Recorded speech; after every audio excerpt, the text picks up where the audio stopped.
बहन विधेयक 2024 पर चर्चा में भाग लेने का अवसर दिया, इसके लिए आपका धन्यवाद। माननीय प्रधानमंत्री श्री नरेंद्र मोदी जी एवं माननीय मंत्री श्री सर्बानंद सोनोवाल जी के प्रति आभार प्रकट करता हूं, जिनके द्वारा भारत की जनता के हित में, राष्ट्र हित, व्यापार हित एवं आर्थिक हित में तथा आवश्यक वस्तुओं के आयात निर्यात की सुविधाओं को सुगम एवं आसान बनाने के लिए यह विधेयक को लाया गया है। महोदय, इस विधेयक का उद्देश्य समुद्र द्वारा माल वाहन की बाबत वाहक से संलग्न उत्तरदायित्व, अधिकार और उन्मुक्तियों के लिए तथा उनसे संसक्त या उससे संबंधित विषयों के लिए उपबंध करने हेतु है। इस अधिनियम के उपबंधों के अधीन रहते हुए यह की अनुसूची में अतिकथित नियम भारत में किसी पतन से भारत में या उसके बाहर किसी अन्य पतन को माल का वहन करने वाले पोतों में समुद्र द्वारा माल वहन के संबंध में और उसके बारे में प्रभावी होंगे।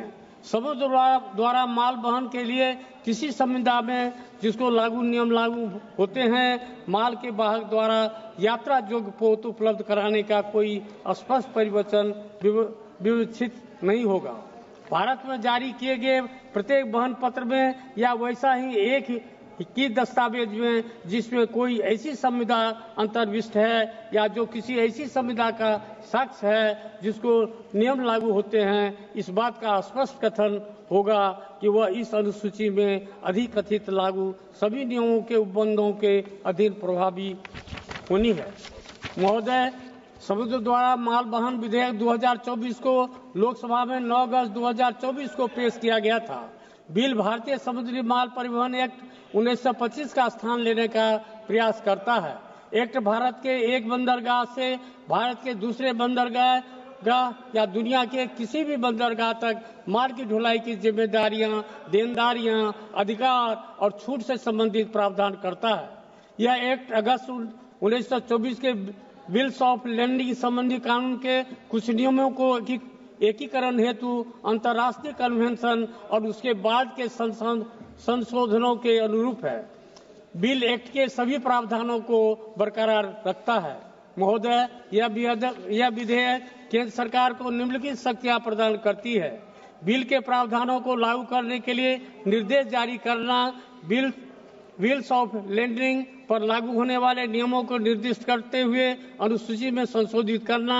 बिल्स ऑफ लैंडिंग यानी लदान हुंडी उस दस्तावेज को कहा जाता है जो कोई माल वाहक किसी माल भेजने वाले व्यक्ति या कंपनी को जारी करता है।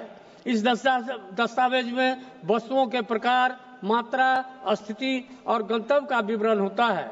नियमों में माल वाहकों की जिम्मेदारियां, देनदारियां, अधिकार और छूट को स्पष्ट किया गया है। इस अधिनियम में समुद्र द्वारा माल वहन हेतु वाहक द्वारा जोखिम, उत्तरदायित्व एवं दायित्व का निर्वहन करते हुए मुख्य बातों पर ध्यान देना है, जिसमें मुख्य बात है वाहक समुद्र यात्रा के पूर्व और प्रारंभ पर पोत को यात्रा योग्य बनाना, पोत में काम करने वाले साज, सामान और संभरण की उचित व्यवस्था करना, ठंडे कक्षों को तथा पोत के अन्य भागों को जिनमें माल ले जाया जाता है, माल ग्रहण, वहन और परीक्षण के उपयुक्त और निरापद बनाना है। वाहक ले जाए जाने वाले माल की लदाई, उठाई, धराई, भराई, वहन, संरक्षण, देखरेख और उतराई उचित रूप से और सावधानी के साथ करेगा। माल को अपने माल को अपने भारीपन प्राप्त करने पर वाहन अथवा मास्टर या वाहक अधिकर्ता माल भेजने वाले की मांग पर एक वहन पत्र माल भेजने वाले को देगा, जिसमें और बहुत सारी सावधानियां पर ध्यान देना है, जैसे माल की पहचान के लिए आवश्यक चिन्ह, जैसा कि वे माल की लदाई आरंभ होने के पूर्व माल भेजने वाले द्वारा लिखित रूप में दिए जाते हैं। परंतु ऐसे चिन्ह माल के खुले होने की दशा में माल पर अथवा उन पेटियों या आवेशकों में जिनमें ऐसा माल है, ऐसी रीति से स्पष्ट रूप से चिन्हित होने चाहिए जिससे कि वे समुद्र यात्रा की समाप्ति का सामान्य रूप से पढ़े जाने योग्य हो।